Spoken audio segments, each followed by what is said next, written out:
So, today's chapter, Catelyn 5. Traveling in the rain to the twins for the wedding of Lord Edmure Tully and Rosalind Frey, Catelyn recalls Robb sending Sir Rolf Spicer to deliver Martin Lannister to the Golden Tooth in an exchange of captives, with Robert Glover put on a ship at Duskendale as part of the agreement. Robb left his wife Jane Westerling at River Run, and only Sir Reynard Westerling travels with them.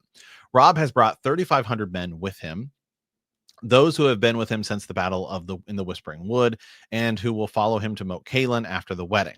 While passing through the site of the battle, Catelyn thanks Theon Greyjoy, boasting he had almost crossed swords with Sir Jaime, and how much ill would have been undone if Theon had died in Lord Karstark's instead of Lord Karstark's sons.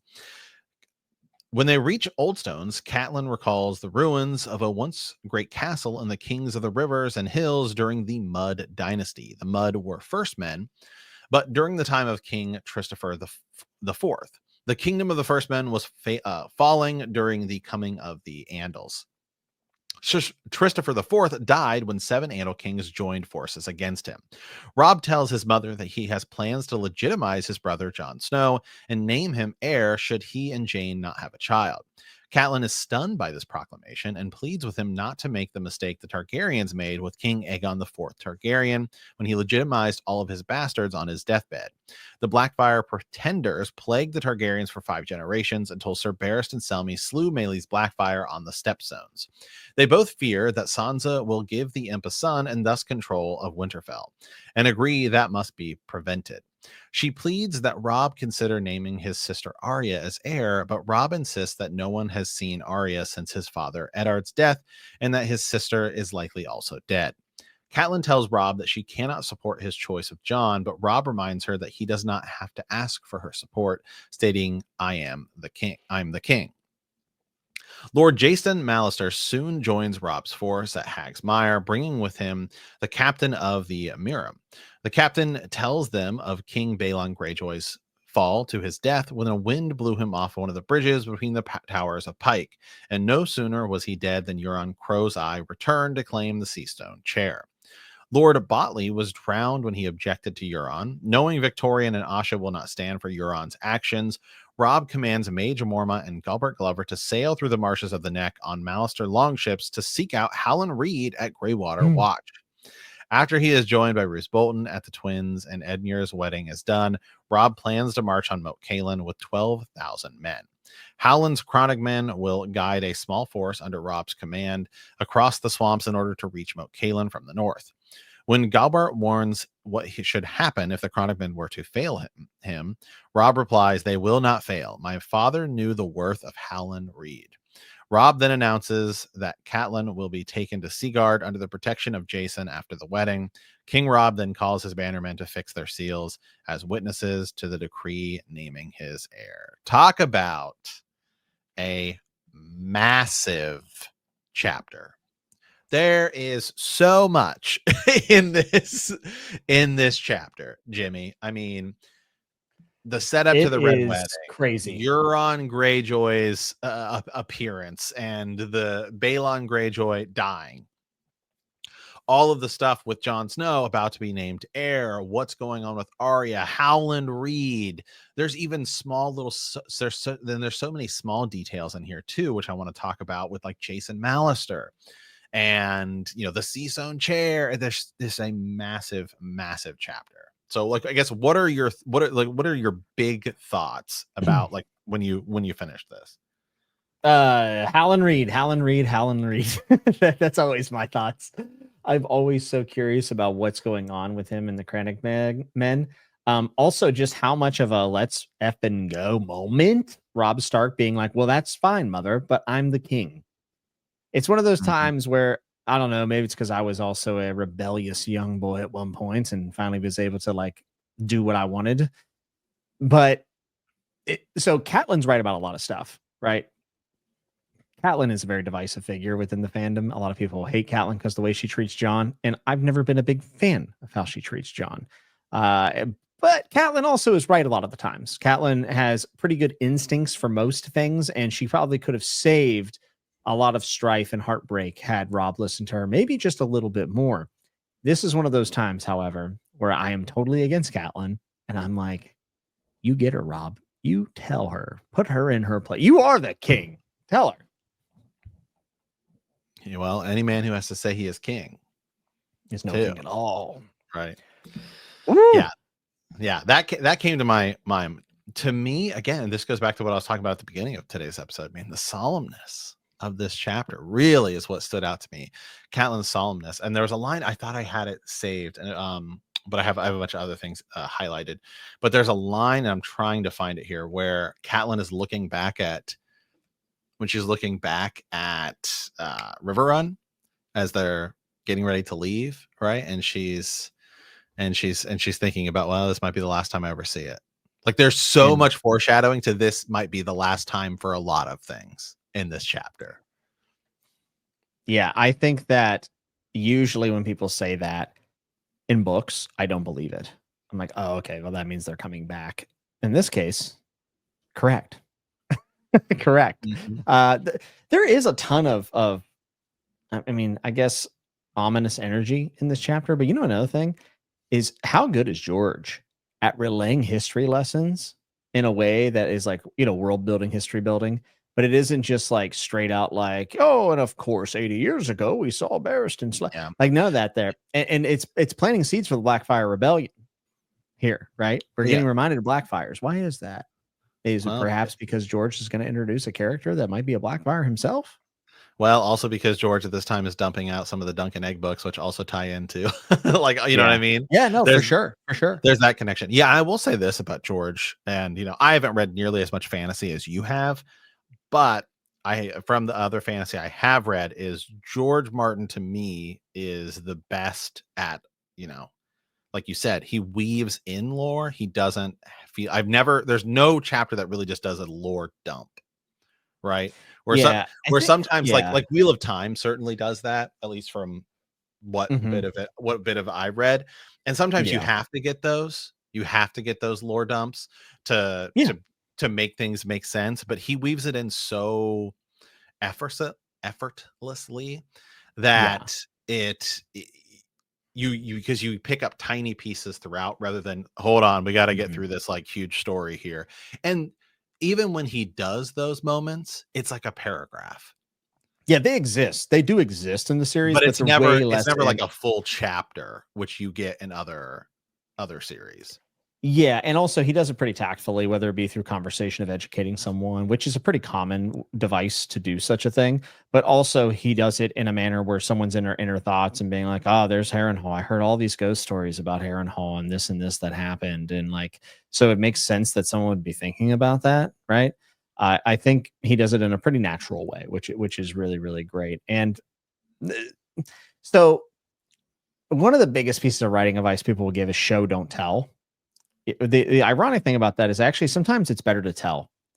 And I'm sure there's someone out there who would disagree with me on this, but like, it's like one of those 80-20 or 90-10 rules where it's like, yeah, 90% of the time you should probably be showing, but sometimes it is better to tell. And I've always thought George was really good at knowing when to tell. And this chapter being a really good example of that. Yeah, because even if you look at it, like when they cross over the grave, right, like Christopher, here lies Christopher, and it's like one paragraph, you know, the fourth of his name, King of the Rivers and the Hills, and you know what comes down to is then it immediately goes into, you know, she put a hand on her son's shoulder. He died in his 100th battle when the 7 Andal kings joined forces against him. His fifth Christopher was not his equal, and soon his kingdom was lost. And then Rob immediately says his heirs failed him, and then it launches us right into the Jon Snow conversation, right? Yeah, so it's like there's purpose to it that's immediate, whereas sometimes and not as purpose into you're going to need this way down the line. I mean, there is purpose for that, but it's in the inside of the context of the chapter. It's here's an immediate purpose, as opposed to sometimes you get lore dumps, which is like, oh, you're going to need to remember this like down the line. Yeah, I think he's doing micro and macro. They point out like this is important later. Yeah. I think that he does micro and macro things. I mean, even the mention of Barristan Selmy is really interesting, considering the fact that, you know, obviously he's under a disguise in Essos right now. And I don't think he's been exposed yet. So this is George also maybe signposting a little bit like, hey, remember Barristan Selmy? He was pretty important in history. He's still alive in the world. Interesting. Like he gives you something to kind of consider if you want to. So I think he does a pretty good job on the micro and macro of like Yeah. breadcrumbing. Yeah. I guess for me, it's never that incredibly obvious. Like you're gonna need to keep this in the back of your mind later. Which like sometimes it's too obvious type of a. Yeah, for sure. Yeah. So I have some paragraphs here that kind of stuck out to me. I want to pull this up. I fought beside the so which when this is talking is like I fought beside the young wolf in every battle. Daisy Mormont said cheerfully. He has not lost one yet. No, but he has lost everything else, Catelyn thought. But I would not do it. It would not do to say it out loud. The Northmen did not lack for courage, but they were far from home, with little enough to sustain them, but for their faith in their young king. That faith must be protected at all costs. I must be stronger, she told herself. I must be strong for Rob. If I despair, my grief will consume me. Everything would turn on this marriage. If Edmure and Rosalind were happy in one another, then the late Lord Frey could be appeased and his power once more wedded to Rob. Even then, what chance will we have caught between Lannister and Greyjoy? It was a question Catelyn dared not dwell on, though Rob dwelt on little else. She saw how he studied his maps whenever they made camp, searching for some plan that might win back the North. Still trying to think of strategy while being a mother. Yeah. Pretty tough, man. Yeah, and nobody has lost everything else. What's the interesting thing about that too is there's so many things that they don't know. Like they don't know that actually Winterfell is no longer occupied by the Greyjoys. Like they could go back to Winterfell if they really but they don't know it. They don't have that. They don't have that news. They don't have that information. Yeah, the drama.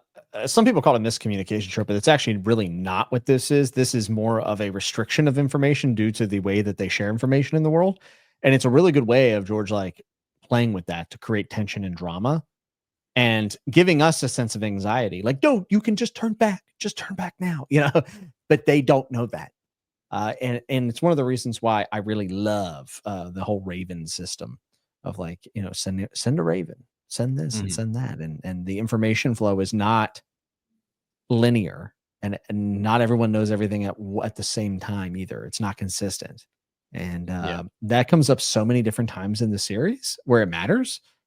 I think this is an example of world building that he's using to great effect to build more drama. Yeah, there's another section I want to pull up here too, because it kind of got me thinking about something. And I don't think this is something that you and I have ever really discussed. I'm sure people on Reddit have. So just a few paragraphs after that, I think it's like 2 paragraphs after that, this is when she's thinking a little bit about, she's thinking about Ned and thinking about Brandon. And she starts to think a little bit about Theon. It says, as the gods would have it, their route took them through the Whispering Woods, where Robb has won his first great victory. They followed the course of the twisting stream on the floor that pinched Narrow Valley, much as Jaime Lannister's men had done that fateful night. It was warmer then, Catelyn remembered. The trees were still green, and the stream did not overflow its banks. Fallen leaves choked the flow now, and lay in sodden snarls among the rocks and roots. And the trees that had once hidden Robb's army had exchanged their green remnants for leaves of dull green spotted with brown, and a red that reminded her of rust and dry blood. Only the spruce and the soldier pines still showed green, thrusting up at the belly of the cloud like tall dark spears. More than the trees have died since then, she reflected. On the night of the Whispering Wood, Ned was still alive in his cell beneath Aegon's high hill. Bran and Rickon were safe behind the walls of Winterfell, and Theon Greyjoy fought at Robb's side and boasted of how he almost crossed swords with a Kingslayer. Would that he had. If Theon had died in the place of Lord Karstark's son, how much ill would have been undone? First of all, just amazing writing by George. Because he's not only talking about, it's winter and the leaves are falling off. You hear about like the soldier pines, and it's reminding you of battle. And it's talking about how they've lost so much, and really all that's left are these soldiers, which is kind of also the case for the North, right? Yeah. Is that all of these Northmen left, and they've left their homes, And now she's thinking Winterfell is lost. All of these things have lost. But also, it got me to the point of Theon. And I think one of the characters we never really discussed the possibility of crossing paths with Lady Stoneheart is Theon. That's a good point, actually. I Because I don't know if we have ever talked about this. no, and it's one of those characters that I don't really see a lot of people theorizing about, because Theon in the show kind of goes his own route, but Theon in the books is quite different, right? He might die in Winterfell. There's a ton going on with Theon, who's Reek, and what's going to happen with him. And given the changes that might take place with either the Battle of the Bastards or the Sansa Theon piece we see in the show doesn't exist in the books because it's not Sansa there, right? It's such a different dynamic that we don't know what's going to happen there. And it is possible that those two characters could cross paths. And she does think of Theon a lot. If you actually go back, I did a Search of Ice and Fire, and she talks about Theon a lot in her chapters. I've talked about how many times Jon is referenced in all these other characters. I did that big episode about that like a couple years ago or last year. And same thing with Catelyn. She dwells on Theon Greyjoy a lot. And that would be one of the more compelling scenes that you could do with Lady Stoneheart. All right. Especially because history there. Especially because she drowned, right? Like she's kind of drowned, and he's like of the drowned god, and you could have like a real like power of the gods there too. Like, I'll show you the real drowned god. Like there's a lot you could there's really cool scenes you could do there. So it just makes you wonder, like, is that a redemption type thing where she forgives Theon? Because like it certainly doesn't seem like that's the way Lady Stoneheart's arc is going. I don't think. I think we're supposed to almost be frightened by what she does. Right. So I think she would kill him. But remember, in the show, Theon does get some redemption from Jon. Jon kind of forgives him. It's actually one of the better Theon's moments. the one thing in the show that I think they did right all the way to the end, actually, to be honest. For sure. 100%. I think Theon's arc in the show is really good. Yeah, it's by far one of the best things in the show. Actually, I was thinking about this too, and the whole Jane Westerling arc, I actually almost think is better in the show too, because you don't really see. I'm thinking about it here. I'm like, you don't really see that much of it in the books. It kind of just happens. Where they do make it a little bit more of like a love story in the show. Like there's more, they build it out a little bit more. Yeah, then as Jimmy would say, they flush it out. They flush out. I probably still am saying that all the time, aren't I? I don't know. I haven't really heard you say it. I don't know. I'm dumb. I got a lot of brain damage, folks. I took a lot of say chair shots. sort of like all the time. So yeah, I just like these books. One thing that you brought up that I really wanted to touch on is the fact that you're talking about the setting, but also like what does that remind you of, and the smell, all those things. And what it is, it's like George is avoiding doing static descriptions as much as possible, and instead is having his POV experience the setting. And that is a huge difference between someone who's a subpar writer to what would be considered a very competent writer. And George does it really well. And this is actually something he gets better at over time. And I think he does it really well in A Dance with Dragons with Dany. He actually describes the city in ways where it feels natural that Dany would think about it in that way. So this is a really good example of that, though, of good scene setting and writing. And scene setting is so important in fantasy because you're in a secondary world. We need to know what things smell, look like, feel like. Like that's all very important for immersion, which I would argue is one of the more important parts of epic fantasy. George is my favorite at it, actually. I think Tolkien does a phenomenal job. Though Tolkien, I would say, also just sometimes just goes off about trees for 6 pages, not through the POV, and you're like, oh, well, it's more myth, though. It feels more mythic and legend. But yeah, I just wanted to point that out because when you were describing it's something that I also caught on to, and I could like feel myself in those moments, like where Catelyn was. Yeah, it's such a good, and like I said, we talked about this being somber. There's so much about this, she thinks about Ned, and even later there's a line where Jason Mallister comes in and she's talking about, and like I just noticed it talking, she says, let me see if I can pull it up here. I got it right about here, something, but it talks about like the stranger, And I was just something that it's just a stranger and then a warrior, and it's like, oh, the stranger is death, the warrior, and and so he's talking about like a physical stranger, and it's so quick, but we know leading into where we're going that Oh my, could be the I like case. that. Yeah. Let me see. Is it right Very cool. here? Where do I have that? Oh yeah. So it says Lord Jason Mallister caught up with them amidst the bogs of Hag's Mire. There was more than an hour of daylight remaining when he rode up with his column, but Robb called a halt once more. And Sir Reynold Westerling came to escort Catelyn to the king's tent. She found her son seated beside a brazier, a map across his lap. Grey Wind slept at his feet. The Great John was with him, along with Gulbert Glover, Mage Mormont, Edmure, and a man Catelyn did not know. A fleshy, balding man with a cringing look to him.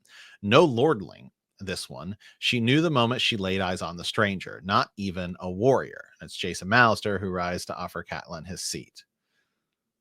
And so it's just, I don't know, just kind of thinking about like where they're headed is, here she's brought into this tent expecting one thing, and what does she find? A stranger, right? And we're heading into River Run or we're heading into the Twins for this feast, and what is she going to meet? Well, the stranger, because she's going to die. That's really good. I really like that. So yeah, That's some good symbolism I had not seen before. Like seeing anyone point out. Yeah, so I mean, it could be something George was thinking. I don't know, it could be or not, but just something. Oh, I think he 100% was. I think he was absolutely cooking. Yeah, just something that caught my mind. So as we continue on here a little bit, and I'll pull up some of the quotes. They talk about Euron Greyjoy and Balon here. I think it's a giant wind came up and blew him off, and then they talk about, well, then Euron Greyjoy showed up, and then Euron killed somebody who disagreed with him. So they never dive into like, well, it's obvious Euron killed him, but I mean, it's pretty obvious, right? Oh yeah, yeah. You're supposed to be raising your eyes at this point for sure. And this is something that has huge ramifications in future books. So it's kind of neat that it's mentioned right here. Yeah, absolutely. So yeah, they talk about he's gone to a Cheyenne back. They don't go a ton into it, much more than that, but that's kind of it. So I'll pull up some of the readers' discussions here on the reread subreddit. There's so many good lines. If you would keep all your treasures in one purse, you only make it easier for those who would rob you. This is what she says to Robb as he led his entire army into Lord Walder Frey's lair. My God. I know. This chapter, man, is brutal. It is so brutal. Yeah, the plan to retake Moat Cailin is also pretty cool. Like he's like, well, he's like, nobody's ever taken it. He's like, well, from the south. He's like, we could take it. We could take it from the north. And unfortunately, we never get to see that. Yeah. Yeah. In the show they do take Moat Cailin, and that's where Theon goes in as Reek and says, "Oh, I'm Theon Greyjoy," and then they end up going in and killing them all. This is also the Crannogmen, right? He's supposed to send them to help with this effort, and we kind of like lose sight of Howland Reed's people after this event. But this is one of those totally unexplained things. It's one of those hints, though, like that happens in Feast and Dance, where like you kind of hear about the Crannogmen, like they almost start becoming like a myth. But it seems like they're kind of watching and protecting those who they have interest in, and it's really subtle. But I think that we are building to a big Howland Reed thing. Now, here's an interesting piece about Howland Reed I wanted to bring up. I don't know if you knew this, but in an early draft of A Storm of Swords, Howland was rescued by Brandon Stark, the Wild Wolf, and not Lyanna, the She-Wolf. So I wonder what plans he had then. He obviously changed it, right? So it's like, what does that mean for Howland Reed's character if his rescuer could be changed out? The Knight of the Laughing Tree might have actually been Howland all along. Yeah. Kind of interesting to think about. Yeah. And the other thing too about Howland Reed and the fact that these people are going to go search for him, there's a lot of people in Winds of Winter that are searching for other people. Davos is going searching for Rickon. They're out there searching for Howland Reed. Bran is. Yeah. I mean, everyone's still out there searching for Benjen at some point. Like, there's so many characters that people are searching for that are going to have to be introduced at some point. Yeah, and George did say that Howland Reed would never be a POV because he knows too much. Bran is still searching for Sansa and Arya. Yeah, I feel like George saying that, hey, Howland Reed won't be a POV because he knows too much is saying he will be in the story, though. Like, I feel like that's exactly what for that sure. means. But maybe I'm just being hopeful. Who knows? Yeah, for sure. Yeah. Some other good points here. Jon is more of a Stark than some lordlings from the Vale who have never so much set eyes on Winterfell. Because Rob knows that Jon is the heir of Winterfell, and I think that is a true indication that it's going to be just like when Jon I think is going to get resurrected, as we know, and he is going to be free of his Night's Watch vows. Yeah, I do like the argument that Rob makes up, though. He's like, well, if I give him 100 men, they'll let him free, and that's where he uses the Barristan argument to say, well, okay, but they stripped Barristan Selmy of his white cloak, which had never been done before. So why can't I do this? Yeah. Yeah, I know. There's a lot of interesting stuff here. So I'm gonna keep reading some other thoughts on this as well. He talks about Aegon IV, who legitimized all of his bastards, and how much pain, grief, war, and murder grew from that. I know you trust Jon, but can you trust his sons or their sons? You go back to Game of Thrones. Catelyn is very happy when they decided to send Jon to the Watch because she was worried that his children might claim Winterfell against her grandchildren. Now her fear is becoming very realistic. Yeah, and Jon or Tyrion's kid, like, I don't know. Yeah, that is, and that's what Rob says. That is the argument he makes. He's like, well, if I give it to Arya, then it's going to be Lannister sitting the throne, and Jon is more of a Stark than them. Yeah, and Rob's right. Like I said, Rob's wrong on tons of things because he's a boy, but here he's definitely right. Also, like, I don't know why Catelyn has painted Jon as this like power hungry like piece of shit. Like, Jon never gives that off. No, he's never shown any indication to be a terrible person. No, like nobody else speaks of him that way. Nobody. Yeah, literally no one. The only person, I mean, outside of Alistair Thorne, nobody hates. Alistair might agree. Outside of Alistair Thorne, nobody hates Jon as much as Cat. Yeah, I mean, but this is cool because what you're seeing is a bias, right? Through a POV's eyes. Like, you're seeing her bias that she can, and we all have these things, right? That we can't get. We don't make sense as human beings. We're irrational a lot of the time, and Catelyn's being irrational here, and it's because it's caused her deep hurt and trauma. With her relationship with Ned and the betrayal that she perceives Jon to be, even though we know he's not. Right.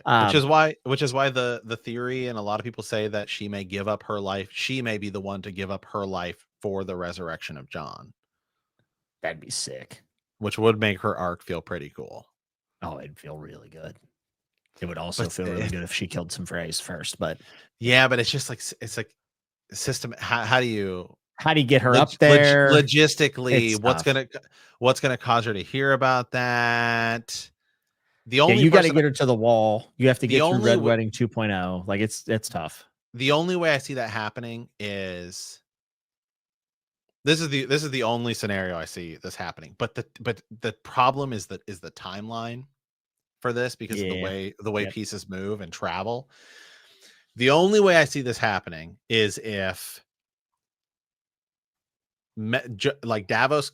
It would have to be kind of similar to what we have in the show, where Davos sees what Melisandre did by killing Shireen, and then he kicks her out, and then she runs into Lady Stoneheart because she's seeking out other people like R'hllor. You know what I mean? Because in the show, she ends up going down to meet to meet Daenerys and all of these things. So she would have to like meet Lady Stoneheart, be like, "Oh, I can give you final purpose or something," and then that's how she gets. and then Lady Stoneheart agrees to do it through Melisandre. Other than that, I don't know how you're going to logistically do it, because it's like, how long is Winds of Winter going to be? I mean, like timeline wise, like, are they just going to let Jon's body sit there for months? I mean, it's frozen. Isn't going to decay. I mean, that's the other problem is Jon is, I don't know that Jon can be resurrected at the end of Winds of Winter. I'd be open to the idea that he could be kept on the sidelines off Winds, and he comes back for A Dream of Spring, because it shows that like life's coming back. And like, I think thematically you could make that work. And it's probably possible, right? Because if you sideline Jon, you get to spend a whole lot of time wrapping up these other things, right?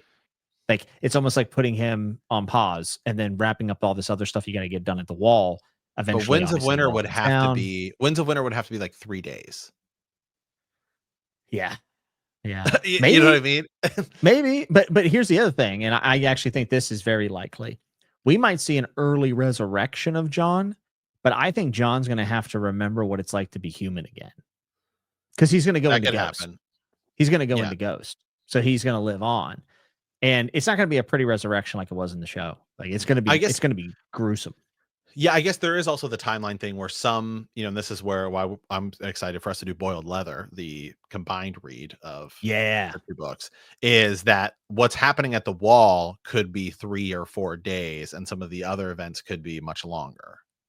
Yeah, for sure. Right, like the timeline that's going on with Tyrion doesn't necessarily have to meet up with the timeline that's going on with Jon. Correct. Yeah, that's right. Yeah, so it could, and then Jon could be resurrected, and then, and like in theory, like chapter, like, I don't know, 20 of the book, and then weeks could go by, and then people end up meeting with him later, and so you could do it that way. But that's my biggest argument against the Lady Stoneheart thing, unless the timeline of Lady Stoneheart, is like some of that stuff's happening inside of where Winds of Winter, like if you're looking at a just straight timeline, like if some of the stuff that's happening in Dance of Dragons is actually happening alongside some of the things that are happening with Winds of Winter, then you could get to that route. Yeah, I think that the whole Red Wedding 2.0, where like they basically Red Wedding the phrase back, I mean, that's being set up pretty well when you read Feast and Dance. Like, to me, I'd put money on it. Like, if I had to put bet on what Stoneheart does and wins, I think Red Wedding phrase getting destroyed happens. I actually think that's way more likely possibly than Arya coming back and like doing this big massacre. Like, I actually think it's more likely that'll be Stoneheart's piece. But maybe not. I don't know that for sure, but I don't think logistically it makes a ton of, maybe I shouldn't say it doesn't make a ton of sense. I don't see how it's feasible to put her at the Wall. And also like resolve all these things. Cause remember, she's not a POV anymore. So we would have to be able to see the rationalization of why Catelyn has changed her tune to resurrect Jon. You know what I mean? Through somebody else's eyes. Yeah, that's going to be tough. It could be Melisandre. It could. Because we know we're getting Melisandre. It could also be Brienne. Yeah, could be Brienne. Maybe she goes. Yeah. I mean, it's hard to say. I mean, Lady Stoneheart is up in the air totally. Like, we have nothing for her, like no sense of direction. I don't think, outside of the fact that she wants vengeance. People have talked about her meeting up with Arya, and then Arya having to like kill her mom. But like, I've never really understood why she would have to kill her mom. I've seen that a lot. I've never really bought into it. I do like the idea of Catelyn giving one of her kids life again, but that would require one of her kids to be in danger to where she would die, or one of them would die. Right. So does she run into Rick? And I'm not sure. I'm not sure if that's the end we see to her. I also feel like I remember seeing something where people were speculating that George had kind of hinted that she would have a role to play in the final battle with the White Walkers. So maybe that could be something. She could do something similar to what we saw Melisandre do in that in that big battle, where Melisandre takes the Dothraki and lights their swords on fire so they can all go die in like 2 seconds. And then come back the next episode. Yeah. Yikes. But I could see something similar to that. Another point I want to talk about, and this kind of goes in a little bit, and this, again, think about the lore dumping in this is like unreal, because again, there's so much. There's so much lore. And one of the things I totally forgot about is this is where you get so much of the backstory of Lenise Hightower. Yeah. It was Ser Jorah Mormont's wife, right? And Catelyn even has like a really good line too. You know, she's reflected about like Winterfell and Ned and Bran and Rickon, Sansa and Arya, and how they're all gone, and that it's really only Robb that remains. And she said, had there been too much of Lenise Hightower in her after all, and too little of the Starks, would that I had known how to wield an axe. Perhaps I might have been able to protect them better. Yeah, at the end, realizing maybe she would have been better off as a warrior. Maybe, but I don't know if that's true. I Right. think Yeah, she I know. might Not just be for trying to find anything to latch on to, but rationalized. yeah. Yeah, when you read, yeah, Robb is the only thing really that she has left. Even and the sad part about this whole I think the saddest part about Catelyn's story, especially at this moment, is that all of those things actually aren't gone, Yeah. and she thinks they Yeah. are. Like Well, Winterfell, like right now they're perception. talking about right now it's like, well, we can't go back to Winterfell because it's taken. Well, actually, it's not anymore. Like you could go take back Winterfell. Bran and Rickon, Sansa and Arya are actually all alive, and you could go. You know, especially Sansa, you know, is alive. Arya's out there. Bran and Rickon's deaths were faked. Right? There's some people who believe Ned might still be out there. Might have warged into a raven or something. I don't think so, but you know, Yeah, it might be a certainly out there. I will say though, the Ned Stark's bones traveling north business is an interesting little theory to follow along. definitely. But yeah, and it's just now after all of this, her destruction over the course of the last 2.5 books, it's just terrible. Yeah. She's just been broken down, and it is interesting that her perception of the situation is what's kind of forming her mindset, making her question all these things, when in reality it's something totally different. It kind of shows the power of perception. Yeah. There's also Jane Poole or Jane Westerling, excuse me, how she like really wants to come with Rob, but they decide not to do so. And he talks about leaving her behind and protecting her. And then of course, this is one of the most important things to her theory, which is she might have been pregnant with Rob's might have actually Mhm. been pregnant because he specifically talks about like, you know, we tried, I want to give her an heir, and then, you know, she's forced to drink that tea, and some people think she might be. And that's a whole, you know, other theory that exists that she could be pregnant. I think this is one of those moments that shows where the time jump was still in George's mind. Without a doubt. Without a doubt. That George was still totally planning for this time jump that obviously didn't happen. And, you know, that's what happened. Yeah. So, okay. Yeah, I mean, there's a ton of other things in this chapter you could ultra pinpoint on, Jimmy, but any kind of final thoughts here? The end is near. The Yeah, end is I know. near, my friend. It's so solemn. And it's heartbreaking every time for me. Yeah. Okay. Well, we're heading into next time will be Samwell 3. I think we have a Patreon episode 2 we're gonna dive into about the Weirwood Network. Because remember I found that big thread, and man, I found actually there's some cool, I think actual geographical like legitimate real world stuff that George might have based the Weirwoods on. Ooh, I There's like like this. this, yeah, there's this tree, and I'll kind of hype it up a little bit here. There's this tree in Idaho that is the largest tree in the world, like root wise. Like it just like grows. Let me see if I can pull it up here. The tree is called Pando. And I think I've talked about this before. Anyway, it's the world's largest tree, and it's located out in Utah, excuse me. And it has 47,000 stems, and what all appear to be individual trees, but it's not, because they're all connected to this one, like, you know, sort of mother tree. And I mean, it takes place, it's a pretty large, it's almost like it's an entire forest, but it's all based on this one tree. How interesting. I mean, Yeah. it could be. I mean, he uses so much Yeah. of real life. Yeah. Yeah, so some people have speculated like, oh, that's where he's drawn some inspiration for with like the Weirwood Network and stuff like that. Mhm. So pretty cool. So anyway, we're gonna talk about that and like the Weirwood dreams, especially now that we have all this new information of Daemon Targaryen with House of the Dragon and all of that. So pretty cool stuff.